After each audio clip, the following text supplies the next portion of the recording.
ఎందరో త్యాగమూర్తుల త్యాగఫలం ఆంధ్ర రాష్ట్రం. నేడు ఆంధ్రప్రదేశ్లో ప్రజలు సుఖ సంతోషాలుగా ఉన్నారా? ప్రస్తుతం ప్రజల మధ్య ఉన్న కులాల కుంపట్లు ఎవరి కోసం? చంద్రయాన్ రాకెట్ యుగంలో కూడా వర్ణ విభేదాలు దేనికి సంకేతాలు? రాజకీయ పార్టీల నేతలు ఏం చెప్తున్నారు? నేటి కాలంలో ప్రపంచాన్ని శాసించే మన యువత మేధాశక్తి ఏం కోరుకుంటుంది? తెలుసుకోవాలంటే ఆంధ్ర యువగలం. ప్రజల మాటే మా నోట. ప్రపంచవ్యాప్తంగా ఉన్నటువంటి హిందూ భక్తులందరూ కూడా ప్రఖ్యాతంగా నమ్మేటటువంటి ఏకైక దేవుడు ఉన్నాడంటే ఆయన తిరుమల వెంకటేశ్వర స్వామి. అటువంటి తిరుమల వెంకటేశ్వర స్వామి భక్తులకి ఇచ్చేటటువంటి ప్రసాదం లడ్డూ రూపంలో ఇవ్వటం సర్వసాధారణం. కొన్ని వందల వేళ్ల సంవత్సరాల నుంచి జరుగుతున్న ప్రక్రియ.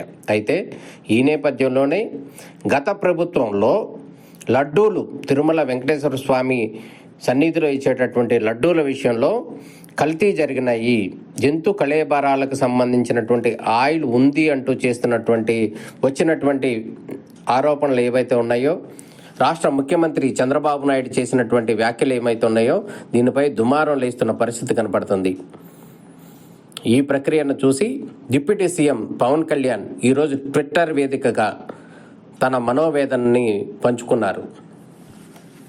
ఏడుకొండలవాడ క్షమించు, 11 రోజుల పాటు ప్రాయశ్చిత్త దీక్ష అమృత తుల్యంగా పరమ పవిత్రంగా భావించే తిరుమల లడ్డూ ప్రసాదం గత పాలకులు వికృత పోకడలకు ఫలితంగా అపవిత్రమైనది, జంతు అవశేషాలతో మాలిన్యమైనది.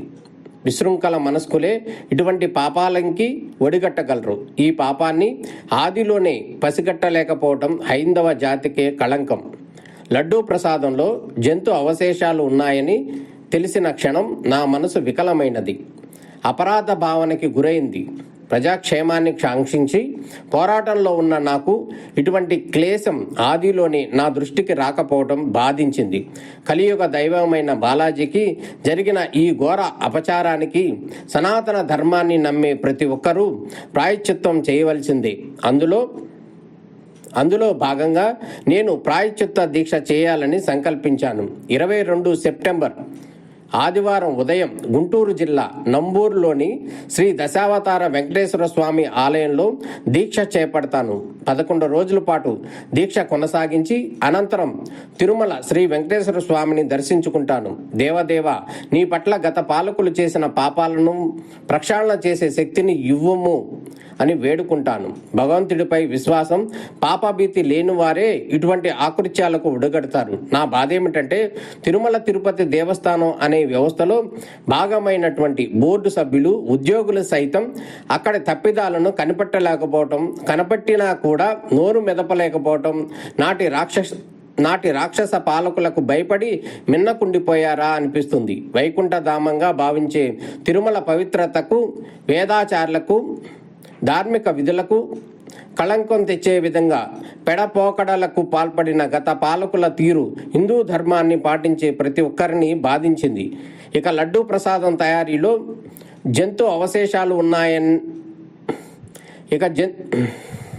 లడ్డూ ప్రసాదం తయారీలో జంతు అవశేషాలు ఉన్న నెయ్యిని వినియోగించారనే విషయం తీవ్ర క్షోభకు గురి చేసింది. ధర్మాన్ని పునరుద్ధరించుకునే దిశగా అడుగులు వేసే తరుణం ఆసన్నమైనది. ధర్మో రక్షతి రక్షితః అనే విధంగా deputy CM Pawan Kalyan Twitter వేదికగా తన మనోవేదనని, అదేవిధంగా ప్రాయశ్చిత్త దీక్షను తాను చేయబోతున్నట్లుగా కూడా ప్రకటించడం జరిగింది. రేపు ఈ ప్రాయశ్చిత్త దీక్ష చేపడతానని కూడా అనౌన్స్మెంట్ చేయడం జరిగింది. అయితే ఈ లడ్డూ ప్రసాదం విషయంలో గత ప్రభుత్వంలో జరిగినటువంటి తప్పిదాల మీద దేశవ్యాప్తంగానే కాదు, ఇటు ప్రపంచవ్యాప్తంగా ఉన్నటువంటి హిందూ భక్తుల్లో కూడా ఆందోళన నెలకొన్న పరిస్థితి కనపడుతుంది. దీంట్లో భాగంగానే ఆంధ్రప్రదేశ్ డిప్యూటీ సీఎం పవన్ కళ్యాణ్ కూడా 11 రోజుల పాటు ఈ దీక్ష కొనసాగించాలని నిర్ణయించుకున్నారు. దీక్ష అయిన తరువాత వెంకటేశ్వర స్వామికి వెళ్ళి దర్శనం చేసుకోవాలని పవన్ కళ్యాణ్ భావిస్తున్న పరిస్థితి కనపడుతుంది.